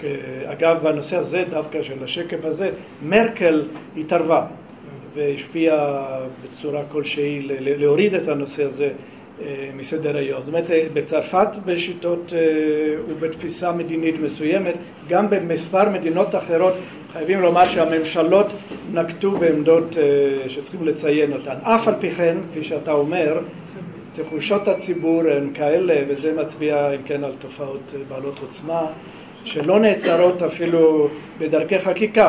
כאן יש לנו אשנב חדש וחשוב, האם חקיקה תמנע או לא תמנע, אם רצויה או לא רצויה, זה באמת נושא מרתק לדיון, אבל הרושם שלי הוא שהתהליכים החברתיים הולכים באופן בלתי תלוי מחקיקה. ומה שציינת לגבי ההתערבות של ה-FRA בנושא של הגדרת המוסלם אקסטרימיזם, אולי אתה יכול קצת להרחיב איך אתה מפרש את הדברים? לא טוב, זה נקרא political correctness. הם לא רצו להסתבך. אני מבין אותם, בסך הכל קיבלנו את התוצאה שעניינה אותנו, המילה הזאת ממש לא שינתה דבר, ואני מוכרח לומר, היו מעט מאוד התערבויות, הם התערבו קצת לגבי אורך השאלון שהיה קצת יותר מדי ארוך. אבל הם לא פסלו שאלות לגבי האסלאם? לא. אנחנו גם ידענו לא לשאול שאלות מיותרות. אני חושב שקיבלנו תוצר, התוצר הזה הוא תוצר די נקי. הבעיה זה לא אסלאם, זה אסלאמיזם. בסדר, אני מתכוון. רגע, בכל זאת יש ניגוד מסוים בכל מה שבכל הדוח הזה. מצד אחד, התופעה היא חמורה מאוד. מה שתסתכל עליה, תופעה חמורה ואנחנו יודעים. מצד שני, אנחנו מקבלים מהם, כמה שמעתי ממך, ציון לשבח שהיהודים לא היסטריים, שהם שומרים ביישוב דעת. טוב, זה אני אומר, כן, זו הערה שלי. הערה פרטית שלי. אני לא יודע במקומה, מכיוון שב-1936-7 גם כן היהודים היו מאוד יישובים ואמרו שדבר לא יקרה. לא, אבל אני אמרתי משהו אחר. לא, אני אמרתי, אני רוצה להבהיר, אני התכוונתי ליכולת האנליטית של היהודי, שלא עושה ככה סלט, אלא יודע להבחין בין תופעות שונות, וכולן חמורות דרך אגב, אבל מבחין ביניהם. זאת הנקודה שרציתי להבהיר, בניגוד לטענה עוינת שאומרת, אתם היהודים עושים סלט מכל דבר. זו הפואנטה. אנחנו היסטריים כידוע. שאלה אחרונה. בעקבות הפניקה שקיימת היום באירופה, האם הם מחפשים פתרונות כמו החרם על היבוא מישראל, או אני יודע, כל האקסטרימיזם הזה האסלאמי שקיים מפחיד כל כך אותם שהפתרונות הם לא שם אלא במקום אחר? טוב, ברור שבאירופה הממשלות היו רוצות שלא יהיה מזרח תיכון, וזה היה פותר הרבה בעיות. אבל ממה שאני יכול רק להעיר דבר אחד שמעניין אותי אישית, השאלה של תוכנית הורייזון. צד אחד אירופה עושה, או מדינות עושות דברים מסוימים לכיוון החרם. מצד שני יש איזושהי הידברות מסוימת כדי לא להגיע למצב קיצוני. זאת אומרת, אני קורא בממשלות אירופה בכל זאת איזשהו ניסיון לשמר על איזון. כמובן זה לא פשוט, ובתוצאה סופית לומר את האמת מבחינת התהליכים, אם תשאלו אותי מה יקרה מבחינת התהליך, אני באמת נותן 50-50 ולא יותר, זאת אומרת לא צריכים להמעיט במה שקורה, מפני שעדיין לא רואים גורם שאומר עד כאן ועכשיו זה מתמתן. התהליכים האלה הם תהליכים מאוד פלואידיים, וקשה מאוד לדעת איפה הם נצרים. בהתחשב בכך שלא נגיע להסכם מהפלסטינים והאשמה תוטל עלינו, ובהתחשב שבשבוע הבא כנראה השבוע יהיה הסכם איראנים ואולי נתקוף ואולי לא נתקוף, אבל יהיה מצב קשה, עוד פעם זה יגביר את האנטישמיות מהצד המוסלמי. זה ברור מה אנחנו הולכים לעבר, ומצד חלק של דעת הקהל המשכילה גם כן. אז שוב הרבה תודות על ההרצאה. אני יכולה